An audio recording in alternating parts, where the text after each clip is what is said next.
بسم اللہ الرحمن الرحیم الصلاۃ والسلام علیک یا رسول اللہ وعلی آلک و صحابک یا حبیب اللہ۔ سورۃ الحج ترتیب کے لحاظ سے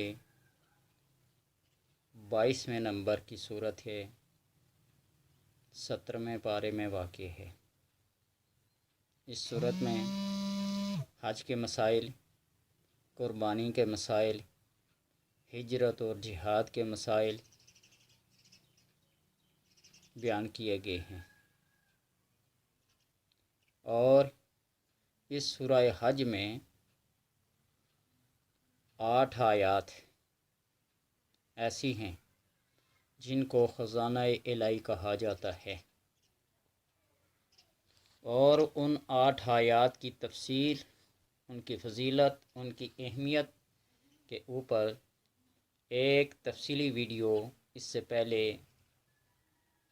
بنا چکے ہیں۔ میرا یہ لفظ استعمال کرنا، ویڈیو بنانا، یہ ہلکا ٹرینڈ چل گیا ہے، لیکن میں اس کو ویڈیو بنانا نہیں کہتا، بلکہ اس کو دعوت و تبلیغ کہتا ہوں۔ ایک ذریعہ ہے سیٹلائٹ کا، جو بات گھر گھر جا کے کہی جاتی تھی، وہ آج گھر میں بیٹھ کر پوری دنیا کو بتائی جاتی ہے۔ یہ ایک سائنسی معجزہ کہہ لیں، لیکن یہی بات آج سے کئی 100 سال پہلے جب لوگ کرتے تھے تو حیران ہوتے تھے۔ حضرت سلیمان علیہ السلام نے 400 میل یا 4 میل، جو بھی روایت ہے، چیونٹی کی آواز سن لی تھی۔ جب چیونٹیوں نے، ان کی ایک ملکہ نے اپنی ساتھیوں سے کہا تھا، ایھا النمل ادخلوا مساکنکم، اے چیونٹیوں، اپنے اپنے گھروں میں، اپنے اپنے سوراخوں میں، اپنے اپنے بلوں میں داخل ہو جاؤ۔ لا یحطمنکم سلیمان وجنودہ وہم لا یشعرون، کہیں سلیمان اور اس کا لشکر تمہیں روند نہ دے اور وہ بے خبری میں گزر جائیں۔ فتبسم ضاحکا من قولها، حضرت سلیمان علیہ السلام مسکرا پڑے اس کی اس بات کو سن کر، اور پھر دعا مانگی۔ قالت نملۃ، یہاں آپ کو ایک لطیفہ بھی سناؤں۔ لطیفہ مین باریک بین بات۔ حضرت ابو حنیفہ رضی اللہ تعالی عنہ ایک محفل میں ایک چھوٹے بچے کی حیثیت سے شامل تھے۔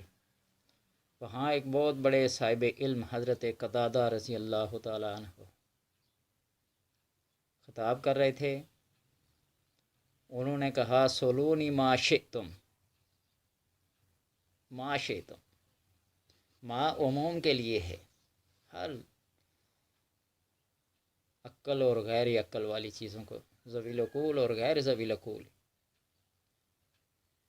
سولونی ما شئتم، جو مجھ سے پوچھنا چاہتے ہو پوچھ لو۔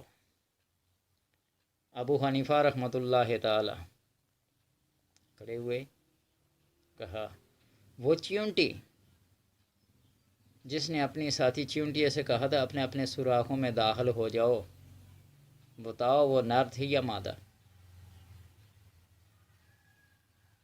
حضرت قتادہ اس بچے کا سوال سن کے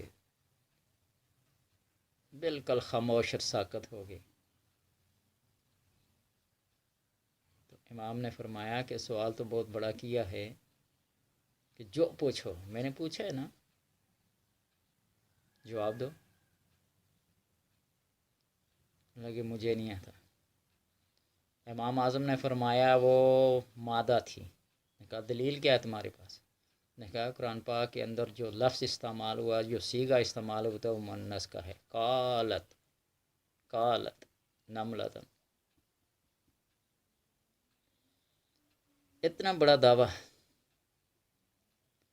علم کے بارے میں کہتے ہیں نا، کہ لا ادری کہنا، میں نہیں جانتا، آدھا علم ہے۔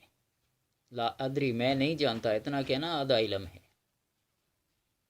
حضرت امام مالک رضی اللہ تعالیٰ عنہ سے ایک عام آدمی نے 36 مسائل پوچھے، جو بعض کہتے ہیں 40 مسائل پوچھے، جن کے بارے میں امام مالک جو مدینہ شریف کے امام تھے فرمایا لا ادری، میں نہیں جانتا۔ 36 مسائل یا 40 مسائل، ان میں سے صرف 4 کا جواب دیا اور باقی کے بارے میں فرمایا لا ادری، مجھے ان کا علم نہیں، ہوا تک بھی نہیں لگی۔ یہ نہ سمجھنا کہ علم صرف کسی کالج، یونیورسٹی، کسی مسجد، کسی مکتب، کسی درس میں پڑھے ہوئے لوگوں کے پاس ہی ہے۔ اللہ تبارک و تعالیٰ نے علم کی دولت سے ہر ذرے کو نوازا ہے، وہ سمجھے یا نہ سمجھے۔ یہ جو موروثی علم ہے، روایتی علم ہے، عرف عام میں جس کو علم کہتے ہیں، کالج یونیورسٹیوں کا، مسجد و درس مدرسے کا، یہ ایک روایتی علم ہے۔ علم اس سمجھ اور بوجھ کو کہتے ہیں، اس ادراک کو کہتے ہیں، اس اخلاق کو کہتے ہیں، اس معرفت حق اور معرفت نور کو کہتے ہیں جو اللہ نے بندے کے اندر بدیت رکھی ہے۔ اب یہ کہنا کہ جو میں جانتا ہوں تم نہیں جانتے، یہ صرف اللہ تبارک و تعالی فرما سکتے ہیں، انی عالم و ما لا تعلمون، باقی کوئی نہیں۔ بہت سارے آج کل لوگ بڑھ کے مارتے ہیں نا اپنے آپ کو، میں جو ہوں وہی ہوں، باقی سب زیرو۔ نہیں، اشفاق احمد صاحب نے لکھا ہے نا کہ علم یہ نہیں ہے کہ جو کالج یونیورسٹی میں پڑھاتے ہیں، کسی ورکشاپ میں چلے جاؤ، مزدوروں کو دیکھ لو، جو ورکشاپ میں گاڑیوں کا کام کرتے ہیں نا، چھوٹے چھوٹے بچے ان پڑھ بالکل ایسا ایسا کام کرتے ہیں، بڑے بڑے انجینئر حیران رہ جاتے ہیں۔ بہرحال بات دور نکل گئی، چھوڑیں ان باتوں کو۔ سورۃ الحج، اس میں وہ آیات الہی جو آپ کے سامنے خزانہ الہی کے نام سے، ویڈیو کے نام سے بات چلی تھی، خزانہ الہی کے نام سے ایک ویڈیو تھی جس میں ان کی تفصیل، ان کی تفضیل اور ان کی اہمیت اور افادیت کے بارے میں بتا دیا تھا۔ سورہ حج، چونکہ اس میں حج، قربانی، ہجرت اور جہاد کے بارے میں ذکر ہے اور زیادہ مسائل اس میں قربانی کے اور حج کے آتے ہیں، تو اس لیے اس کو اس نام سے موسوم کیا گیا، سورۃ الحج۔ حج کا معنی ہوتا ہے ارادہ کرنا، قصد کرنا، اور یہ ان لوگوں پہ فرض ہوتا ہے جو استطاعت رکھتے ہوں، اور استطاعت 2-3 لحاظ سے ہوتی ہے، مالی اور بدنی۔ راستہ پرامن ہو،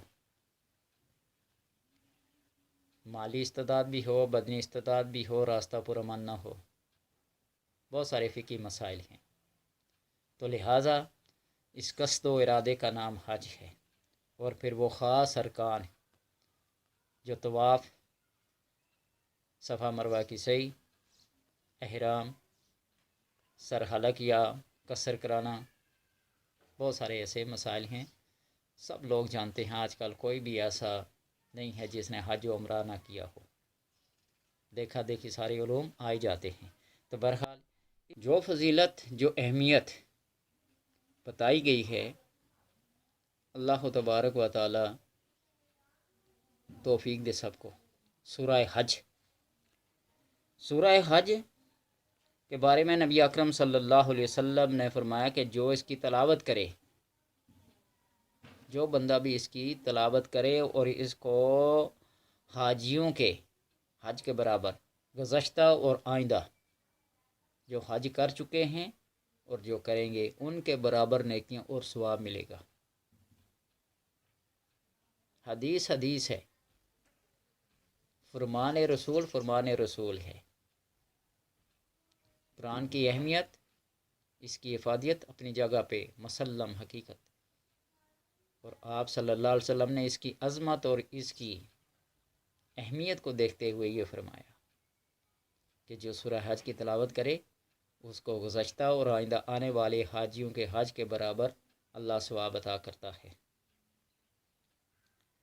اگر کسی کی آنکھیں درد کر رہی ہوں، آشوب چشم ہو یا کسی قسم کی بھی آنکھوں کی بیماری ہو، تو نماز فجر کے بعد متواتر 7 دن تک ایک مرتبہ سورہ حج پڑھ کر پانی پہ دم کر کے، ہاتھوں پہ دم کر کے، آنکھوں پہ ملے اور پانی کے چھینٹے مارے یا پی لے پانی، تو اللہ تبارک و تعالیٰ اس کو آنکھوں کی بیماریوں سے نجات دلا گیا، اس کی روشنی، اس کا نور بڑھ جائے گا۔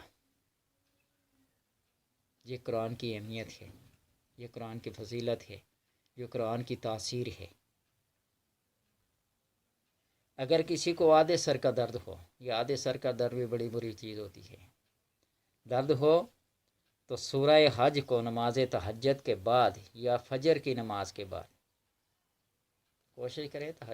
تہجد ایک ایسی نماز ہے جو فرض تو نہیں ہے، لیکن یہ اللہ کے قرب کا ایسا ذریعہ ہے کہ جو باقی نمازوں کے اندر نہیں ہے۔ یہ اللہ کے ساتھ وہ عشق اور محبت ہے کہ بندہ آدھی رات کو اٹھ کر اپنے آرام اور سکون کو چھوڑ کر رب کی بارگاہ میں چاہے چند سیکنڈ کے لیے، چند منٹ کے لیے کھڑا ہو جائے، حاضری لگ جاتی ہے، اللہ کا قرب حاصل ہو جاتا ہے۔ کوشش کریں اپنے آرام و سکون میں سے چند منٹوں کو محبت کے لیے قربان کر دیں، اور محبت بھی کائنات کے خالق کے ساتھ۔ اللہ تبارک و تعالیٰ پھر اپنے کرم میں لے لیتا ہے، اپنی رحمت خاص میں لے لیتا ہے۔ تو اس کو پڑھیں، دم کریں درد والی جگہ پہ، جہاں آدھے سر کا درد ادھر ہے، ادھر ہے، آگے پیچھے جہاں بھی ہے، دم کریں، اللہ تبارک و تعالیٰ آرام دے گا۔ حضرت عمر رضی اللہ تعالیٰ عنہ کے پاس کیسر روم نے خط لکھا نا کہ میرے سر کا درد نہیں جاتا، آپ مجھے کوئی ایسا وظیفہ بتائیں، کوئی ایسی دعا بتائیں، تو آپ نے اپنے سر کی ٹوپی بھیج دی، وہ پہنی، درد چلا گیا۔ جب درد چلا گیا تو اسے خیال آیا کہ اس ٹوپی کا کمال تو دیکھوں کہ اس کے اندر ہے، اس کو ادھیڑ کر دیکھا، سلائی کی ہوئی تھی، دیکھا تو بسم اللہ الرحمن الرحیم لکھی ہوئی ہے۔ ایک بسم اللہ کا یہ کمال ہے تو پورے قرآن کا اعجاز کیا ہوگا، کمال کیا ہوگا۔ ڈاکٹر حکیم طبیب یہاں عاجز آ جاتے ہیں، بے بس ہو جاتے ہیں۔ آج کل لوگ اعتراض کرتے ہیں نا، اگر ان مولویوں کے پاس، ان دم درود کے پاس علاج ہے، بڑے بڑے ہاسپٹل بند ہو جانے چاہیے، ہم ان کا انکار تو نہیں کرتے، بند کریں یا چلائیں۔ نبی اکرم صلی اللہ علیہ وسلم کے دور سے پہلے اور آپ کے دور تک اور اس کے بعد تک بتائیں کون سے ہاسپٹل تھے؟ بس چند جڑی بوٹیوں سے کام چلتا تھا، کون سا سرجری کا کام ہوتا تھا، کیسے کام چلتا تھا، کیسے نظام چلتا تھا۔ وہ لوگ ہم سے زیادہ کبھی ہیکل بڑے جسم کے مالک تھے۔ آج ہمارے کا تو 4 فٹ 5 فٹ 6 فٹ تک محدود ہو کے رہ گئے ہیں، 80 فٹ تک، 70 فٹ تک، 40 فٹ تک، 30 فٹ تک بندہ ہو۔ اور تبھی تو آج کل ہمارے وہ پرانی طبی کتابیں جو نسخے لکھے ہوئے تھے تبھی تو کام نہیں کر رہے ہیں۔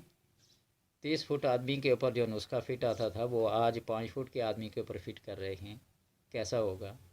تو بہرحال اللہ تبارک و تعالیٰ اپنے کرم سے، اس کلام کی برکت سے کیا کرتا ہے، شفا دیتا ہے۔ جو کوئی روزانہ 5 مرتبہ سورہ حج کو پڑھے تو ہر قسم کے امتحان میں کامیاب ہو، امتحان آزمائشوں میں یا مقابلے کے امتحان جو بھی ہوں ان میں کامیاب ہو۔ جو شخص سورہ حج کو زعفران اور عرق گلاب سے لکھ کر شراب کے عادی شخص کے بازو پر باندھ دے، رائٹ بازو پر باندھ دے، تو وہ شخص شراب سے نفرت کرنے لگتا ہے، شراب سے دشمنی کرنے لگتا ہے، وہ کبھی شراب کے نزدیک میں نہیں جاتا۔ میں بار بار یہ کہتا ہوں نا کہ تجربہ اور مشاہدہ شرط ہوتا ہے، آزما کے دیکھ لیں۔ لیکن لوگ اگر ایسے کہیں کہ یہ منہ لگی کہاں چھوٹے گی، یہ جھوٹ ہے، میں نہیں مانتا، میں نہیں مانتا اس بات کو۔ اللہ کے کلام کے سامنے کوئی چیز ضد باندھ کر کھڑی ہو جائے، بندہ خود ضدی نہ ہو تو باقی کوئی چیز ضدی نہیں ہے، کوئی بیماری ضدی نہیں ہے، کوئی مرض، کوئی رکاوٹ، کوئی حاجت، سب پوری ہوتی ہیں اس سے۔ اس لیے اللہ تبارک و تعالیٰ کے حضور ہم یہ دعا کرتے ہیں کہ اللہ تو ہمیں قرآن کا قاری بنا دے، قرآن کا حافظ بنا دے، قرآن کے ساتھ عقیدت اور محبت کرنے کی توفیق عطا فرما۔ یہ وہ عظمت، یہ وہ بڑائی، یہ وہ کبریائی ہے جو اللہ نے اس کو اسی لیے اپنی صفت قرار دی ہے، کلام ہے۔ تو اس کے ساتھ جو محبت، جو عشق رکھے گا نا، تو اللہ تبارک و تعالیٰ کی رحمت اس کو اپنی آغوش میں لے لیتی ہے۔ ہمارے استاد محترم فرماتے تھے نا کہ ایک بزرگ کے پاس ایک بندہ گیا، اس نے کہا مجھے قرآن پڑھنے کا شوق ہے، مجھے کہا آپ ایسی نظر کرم فرمائیں کہ میری زبان ہمیشہ قرآن پڑھنے میں لگی رہے۔ حتیٰ کہ وہ کہتے ہیں کہ واش روم جاتا تھا، وہاں بھی اس کی زبان بڑی مشکل سے وہ روکتا تھا، کنٹرول کرتا تھا، کہیں نہیں جائے، چلتے پھرتے اٹھتے بیٹھتے قرآن۔ اور آج بھی میں نے کسی سوشل میڈیا کسی پوسٹ کو دیکھا ہے کہ پنڈی سے لاہور یا فیصل آباد ایک حافظ قرآن ڈرائیور صاحب ہیں جو آتے ہوئے 15 سپارے پڑھتے ہیں اور جاتے ہوئے 15 سپارے پڑھتے ہیں، یعنی ان کے پھیرے میں پورا قرآن ختم ہوتا ہے۔ یہ عظمت ہے یا نہیں ہے؟ بجائے بسوں میں، گاڑیوں میں، کاروں میں، چھوٹی گاڑیوں میں، بڑی گاڑیوں میں گانے چل رہے ہوں، چاہے وہ انڈین ہوں، پاکستانی ہوں، ہالی ووڈ کے ہوں، لالی ووڈ کے ہوں، والی ووڈ کے ہوں، جس کے بھی ہوں، بات یہ ہے نا کہ اللہ کے کلام کے سامنے سب ہیچ ہے، سب بیکار ہے۔ اس کو اپنا دل کا دوست، دماغ کا دوست، نظر کا دوست، جسم کا دوست بنا لو تو یہ حشر میں اپنی دوستی کا حق ادا کرے گا، یہ قبر میں اپنی دوستی کا حق ادا کرے گا، یہ پلسرات پہ اپنی دوستی کا حق ادا کرے گا، یہ ہر مشکل مکان پہ اپنی دوستی کا حق ادا کرے گا۔ اور دوست وہی ہے جو مشکل کے وقت کام آئے۔ کسی کے پاس بیالوجی کی ڈگری ہو، کیمسٹری کی ہو، فزکس کی ڈگری ہو، بڑا فزیشین ہو، سرجن ہو، جو بھی ہو، مرنے کے ساتھ ہی اس ڈگری کا کام ختم ہو جاتا ہے۔ یہ قرآن کا ڈگری ہولڈر جو ہوگا، مرنے کے ساتھ ہی اس کا کام شروع ہوتا ہے، اس کا کام ختم ہوگا اور اس قرآن کی ڈگری کا کام شروع ہوگا۔ اللہ تبارک و تعالیٰ سے دعا ہے کہ ہمیں اس قرآن کے ساتھ، اس رمضان کے صدقے، اور آج ویسے بھی 21 رمضان ہے، حضرت علی رضی اللہ تعالیٰ عنہ کا یوم شہادت ہے۔ اس قرآن اور رمضان اور علی کا ایک خاص رابطہ ہے، ایک خاص ربط ہے، تو لہٰذا اس کو پڑھیں اور فائدہ اٹھائیں۔